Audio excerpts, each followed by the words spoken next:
Hey, what is going on, guys? It's Spears here, and today I'm bringing you guys a tips and tricks video. Most of these tips and tricks are based off of the frequently asked questions on my stream, just general knowledge, things that you guys might not know. If you guys are new around here, make sure to sub to the channel, drop a like on the video, and click that little notification icon next to my channel name so that way you are notified when I go live. Without further ado, let's get into the tips.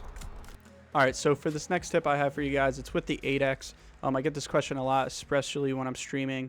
So basically, when you're in the 8X, you can make it into a 4X. You can actually zoom it in and out like this. So this is the 8X. This is when you scope in. This is how it is. All you have to do is press and hold RB and pull back on the left stick, and it will zoom it out to a 4X. Something to note about that is if I see how I zoomed it out to a 4X, but when I switch my gun back, it automatically goes back into the 8X.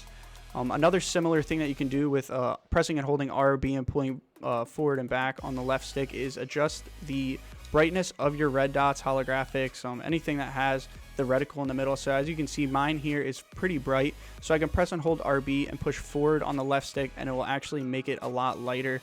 And then obviously you can do the exact opposite and pull back on the left stick, and it will make it extremely bright again. You can just find somewhere right in the middle that works for you guys. Alright guys, so for this next tip, as you can see, I have my 8X on my Car 98K, and this is how you zero. So using up and down on the D-pad, you can actually zero in your scope depending on the distance. This is only available with certain scopes. With the 8X, you can do it on pretty much any weapon. Along with zeroing things in, these little squares, as you can see here, from this square to this square, they're kind of faint, but that's actually 100 meters, so that's how you would zero in. So now that we're on the roof here, you can see this warehouse is around 300 meters from me. So 100, 200, 300 meters. I have my rifle zeroed into 300 meters just by clicking up on the D-pad, and we can just aim right for that, right in that square there. And you can see the bullet goes up a little bit, but as you can see, it hit right where I was aiming. So zeroing does help a lot for people that can't really gauge distance and kind of bring their scope up. Alright guys, so another tip I have for you that a lot of people don't really know about is that you do not have to go into your inventory menu to actually use your meds. So right now I need to use an energy, so I could either do it this way where I just click and use it this way, but this is kind of inefficient and it really blocks up my screen. I can't move my character around, I can't look anywhere, but what you can do is you can use down on the D-pad to cycle through your meds. So as you can see above my ammo count, I have a first aid that lit up, and now if I keep pressing down, each time I press down, it will cycle to a new kind of med to use.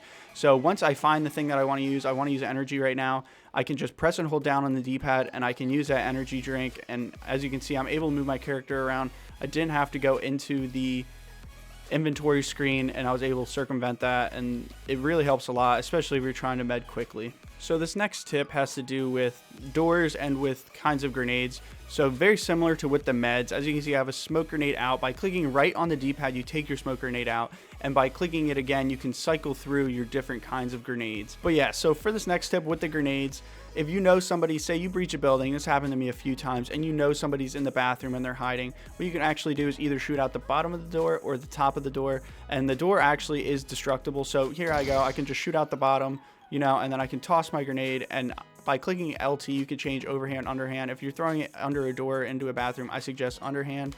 If you're going to throw it to the top, obviously go overhand. And then you can just toss it in there. And then, you know, they're essentially completely flashed. They thought they were safe. And a lot of times you might be able to get a peek on them while they're sitting in there thinking that they're safe. So sticking with the themes of grenades, as you can see here, I have a stun grenade in my hand, which stun grenades in this game, obviously they flash the enemy. It kind of blinds you and deafens you.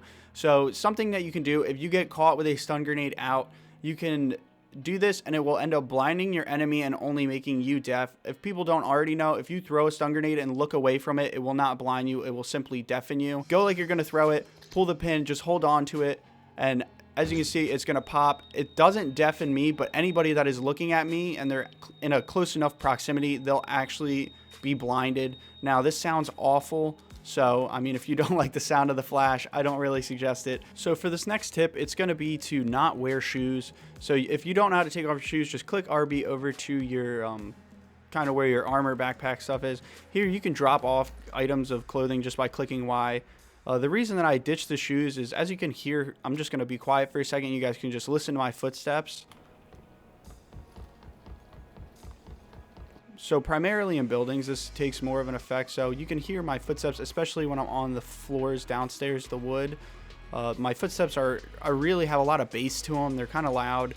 So when you take off the shoes, it makes it less bassy. It kind of gives it more of a treble sound. So to me, they sound a lot quieter, especially when I'm upstairs. It's just kind of like a pitter patter rather than like a full-blown step. So that's just something to keep in mind. And obviously now you know also that different floors and different surfaces will give you different footstep sounds. So my upstairs footsteps are different than my ones for when I'm on wood. And as you can see, you know, I'm upstairs, but as soon as I hit this wood door, my footsteps change. So you could use that as possibly a way to fake somebody out, making them think you're downstairs by just stomping around on the wood. But yeah, taking off your shoes does make you a tiny bit quieter. I do have a harder time hearing people in buildings that are not wearing shoes.